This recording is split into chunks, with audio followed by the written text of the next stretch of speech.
Selamat sore semua. Kami di sini akan mempresentasikan hasil proyek 3 kami tentang aplikasi untuk membantu penyandang tunanetra. Sebelum itu, perkenalkan kami dari kelompok 8. Ada saya sendiri, Andrew Michael Bambang. Ada saya, Ayub Stefanus Dausinora.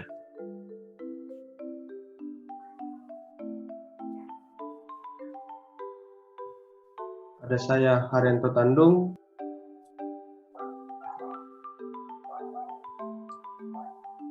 Dan ada saya, Jacqueline Vina Dewi Suseno.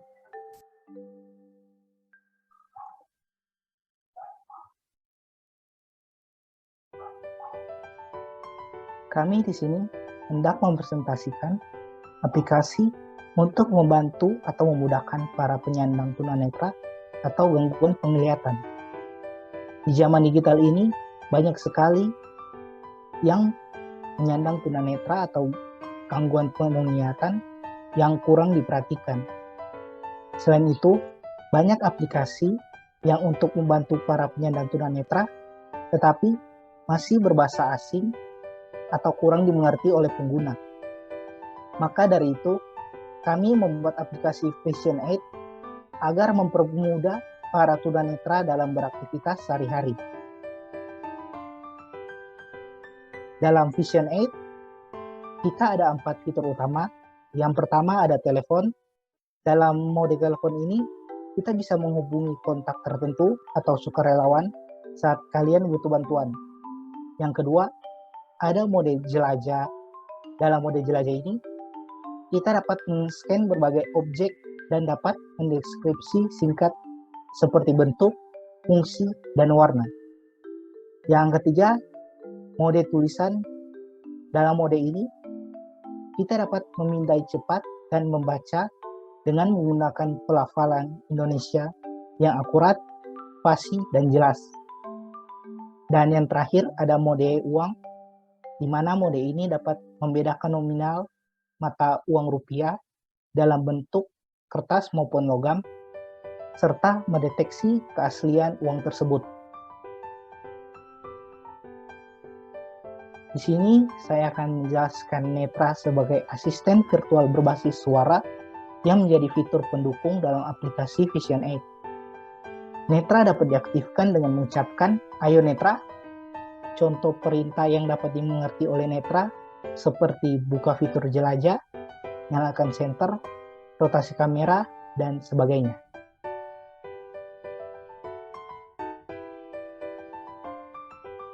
Nah, di sini terlihat mapping dari flowchart yang telah kami buat.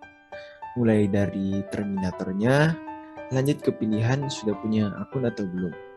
Jika sudah, login, jika belum, daftar. Di modul daftar dan login, pengguna harus memasukkan data seperti nama, username, password, nomor telepon, dan sebagainya. Kalau sudah berhasil, layar voice assistant akan muncul. Setelah itu, pilih menu. Di menu ada telepon, jelajah, tulisan, uang, dan pengaturan. Di modul telepon terdapat pilihan daftar kontak, kontak favorit, dan sukarelawan. Di mana daftar kontak akan memilih kontak, dan setelah memilih kontak, arah-arahnya akan ke kamera aktif, lalu akan menelpon, dan jika selesai akan end, dan jika tidak, call masih akan terus berlanjut. Lanjut ke jelajah, tulisan, dan uang. Arah-arahnya ini akan ke proses kamera aktif, di mana di modul yang ini lampu bisa dinyalakan dan kameranya bisa diganti. Setelah itu, sistem akan mengidentifikasikan objek dan Netra akan berbicara. Bisa dilihat di sini, kalau mau masih mengidentifikasikan objek, bisa balik ke menu ini lagi. Jika sudah, akan end. Lalu ada pengaturan, di mana isi dari pengaturan ini mengatur perizinan aplikasi. Jika sudah, akan ke end. Oke. Lanjut. Nah, ini untuk lebih jelasnya kita akan lanjut langsung ke mockup-nya. Ini adalah layar awal untuk membuka aplikasi. Lanjut. Kalau yang ini adalah layar untuk akun baru.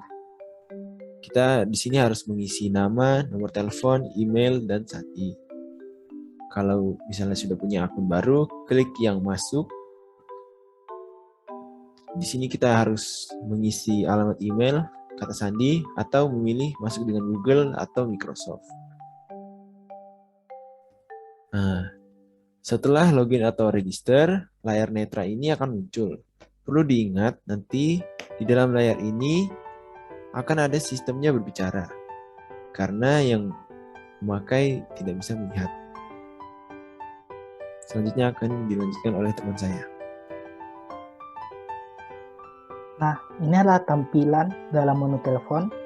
Di sini ada 3 sub menu. Jika kita menekan kontak, maka tampilannya akan muncul daftar kontak yang sudah tersimpan sebelumnya pada saat kalian mengisi nomor telepon pada saat login. Kita dapat kembali ke menu telepon dan masuk ke menu favorit. Tampilannya akan seperti ini dengan keterangan berdering di bagian atas dan profil dari kontak.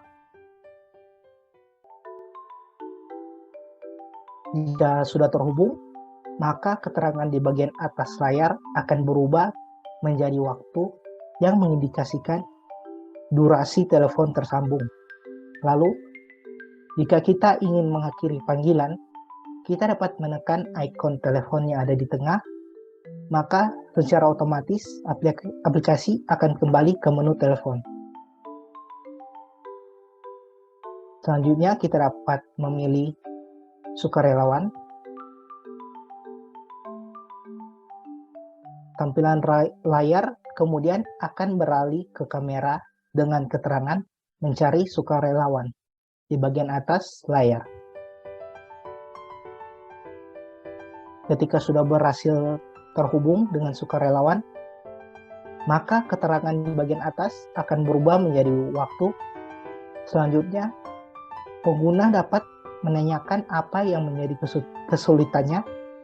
Misalnya, dalam tampilan layar ini, pengguna hendak mengambil satu kancing dengan bentuk segitiga berwarna ungu di antara banyaknya macam bentuk dan warna kancing.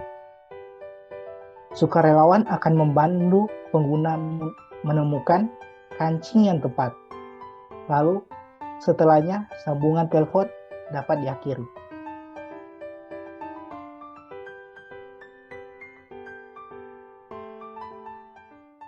Selanjutnya saya akan menjelaskan bagian mode jelajah. Pada dasarnya mode ini berfungsi untuk memilih objek, baik benda yang hidup maupun benda yang mati, lalu mendeskripsikan objek tersebut.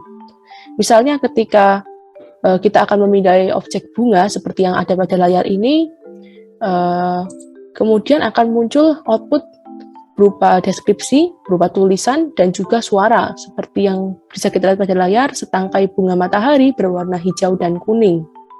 Kemudian ketika intensitas cahaya yang tertangkap kamera pada suatu ruangan terlalu rendah sehingga tidak bisa memindai objek apa yang ada di depan kamera, maka secara otomatis akan nyala senter dari kamera itu, kemudian objek dapat dipindai. Misalnya di sini objek yang dipindah adalah Samsung Galaxy Earbuds Pro berwarna hitam. Kemudian ketika kita akan mencoba fitur membalikkan kamera atau rotasi kamera atau mengganti kamera, seperti di sini, dan terdeteksi ini ada wajah seseorang, maka secara otomatis aplikasi akan mendeteksi wajah seseorang itu, lalu mendeskripsikan, misalnya seperti di sini terdeskripsi seorang pria berusia 18 tahun berambut hitam sedang tersenyum. Selanjutnya di sini kita bisa melihat ada pintu ya. Ini adalah salah satu fitur menarik yang ada pada aplikasi kami, yaitu mengunci lokasi objek lalu mendeteksi jaraknya. Fitur ini akan bermanfaat bagi pengguna dengan gangguan penglihatan ataupun tunanetra untuk mendeteksi jarak objek dari posisi awalnya berdiri. Pada tampilan ini, kami mensimulasikan ketika pengguna memberikan perintah suara kepada voice assistant dengan mengucapkan "Ayo Netra", Lalu logo voice assistant Netra di sisi pojok kanan atas layar itu berganti menjadi logo mikrofon, kemudian bisa diberi perintah kunci lokasi objek pintu, lalu secara otomatis posisi objek akan terkunci pada satu titik, dan sistem akan menyebutkan jarak yang terukur, seperti pada yang kita lihat di layar adalah 175 cm. Lalu sistem akan memandu pengguna melalui suara hingga berada di jarak yang cukup dekat dengan objek tersebut. Misalnya hingga pada jarak 38 cm, seperti ini. Selanjutnya akan dilanjutkan oleh teman saya.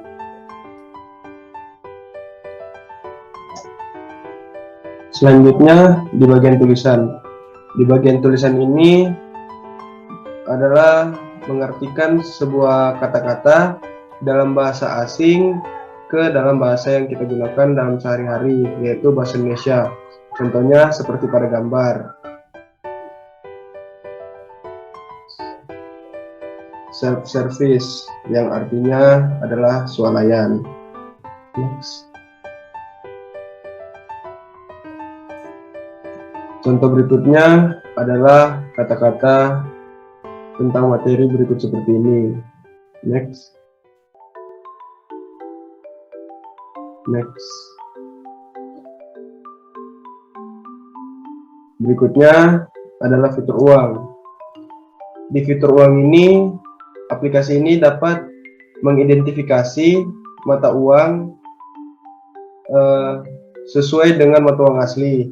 Hanya saja, aplikasi ini hanya dapat mengidentifikasi secara virtual dan tidak dalam bentuk nyata. Next. Rp20.000 yang diidentifikasi kemiripannya terdeteksi 99% uang kuartal dan berlaku untuk transaksi. Next. Contoh uang spesimen. Next. Rp20.000 yang kemiripannya terdeteksi 95% uang spesimen dan tidak berlaku untuk transaksi. Kemudian ada fitur untuk mengaktifkan fitur-fitur lainnya seperti Netra, kamera, fitur bicara, getaran, kontak, telepon, mikrofon, maupun memori.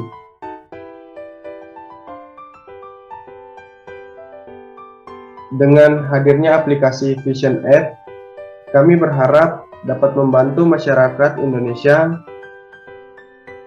penyandang tunanetra maupun gangguan penglihatan lainnya dapat terbantu untuk menjalani aktivitas sehari-hari dengan jauh lebih mudah dan simpel. Akhir kata, terima kasih telah menyaksikan video presentasi kami. Mohon maaf bila ada kata yang salah. Sekian dari kami dan terima kasih.